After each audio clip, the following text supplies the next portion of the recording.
Well, the new year, it is here, a time when people set New Year's resolutions, and today's To Your Well-Being. We want to help you reach those New Year's goals. Carly Buehler is the Health and Fitness Manager at Cone Health's Sagewell Health and Fitness. All right, so first and foremost, when it comes to resolutions, do you recommend starting or stopping like a certain thing? Does that make a difference with success if you start or you stop? I would say starting something is a better train of thought to have because it kind of correlates with a positive train of thought. Just like toddlers all the way up to adulthood, people who are told that they should stop something, what's the first thing that they want to do? They want to do that thing that they're told that they can't do anymore. So if you're trying to set a goal, it's good to find a way to phrase it that you want to start eating healthier, start exercising more, instead of saying, I'm going to stop eating bad, for example. Just frame it in a way that can be positive so you are excited to do it. Got it. Okay. Yeah, the excitement definitely helps out. Okay. How important is having a plan for resolutions? Because I know people who make like a whole long list of resolutions.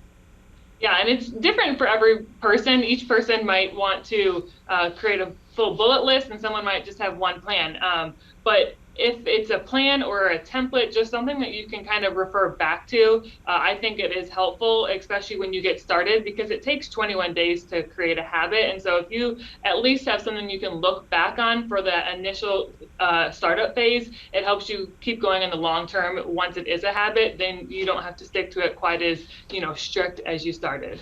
Okay, 21 days. 21 days doesn't sound too bad, like in trying to get something to become a habit, but resolutions can take maybe even a little bit more time than that, and so many of us want quick results. I'm thinking 21 days sounds really good if I could get a result in that time. So do you have advice on that when we've got a resolution that's going to probably take more than 21 days?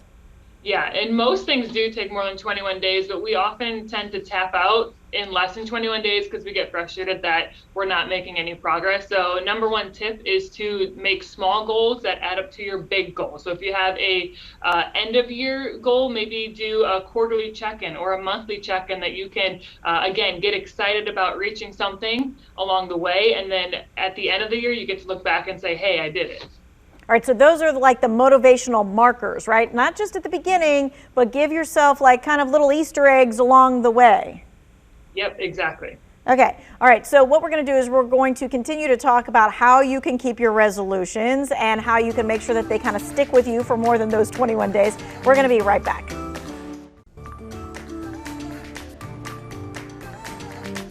We are back with Carly Buehler, the Health and Fitness Manager at Cone Health Sagewell Health and Fitness, and we're talking New Year's resolutions. All right, so this is something very common. We start very strong at the beginning of the year, then as time goes by, the newness, the funness, it all just wears off and we skip a day or we just go right back to where we started from. So what do you do to then get back on track?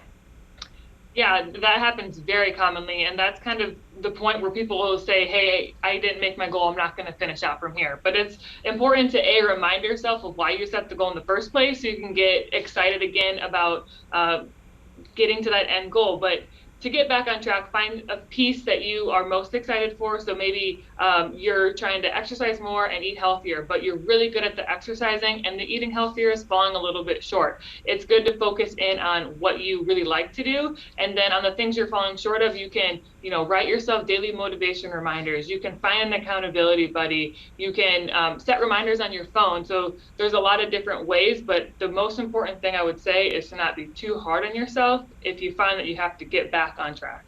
Okay, so does there come a time when we need to say like a certain resolution or goal just isn't working and maybe we need to switch focus?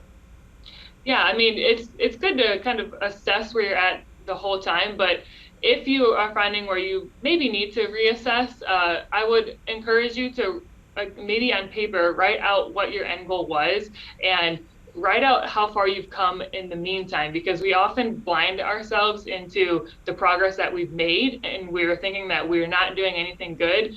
So if you're finding yourself at a point where you need to maybe think about reshaping your goal, first make sure that that needs to be done by writing out the success that you've had so far. And maybe you're going to be reminded that you're farther along than you thought you were. And if not, it's okay to completely rewrite a goal because it's specific to you and no one's telling you that you have to do it.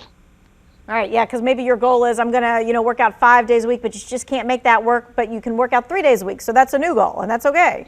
All right, Yes. So are there New Year's resolutions, healthy to-do type things perhaps that COVID-19 may have shined a light on that you would recommend that we should consider for this year?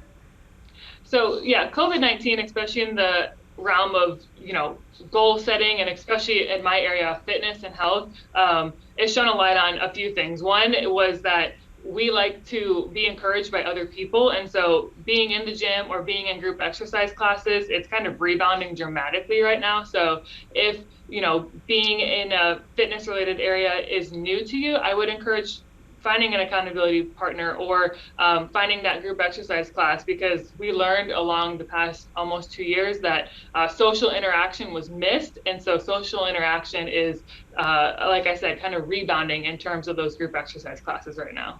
And there's even Zoom exercise classes where there's lots of people in there so you can kind of feel like you're all together, even if you don't feel comfortable being all together. Yep, there are so many ways you can accomplish it right now. All right, so no excuses is what she's saying. She's saying stick with your goal. All right, if you missed any of this, you can find the information on our website, WFMYnews2.com.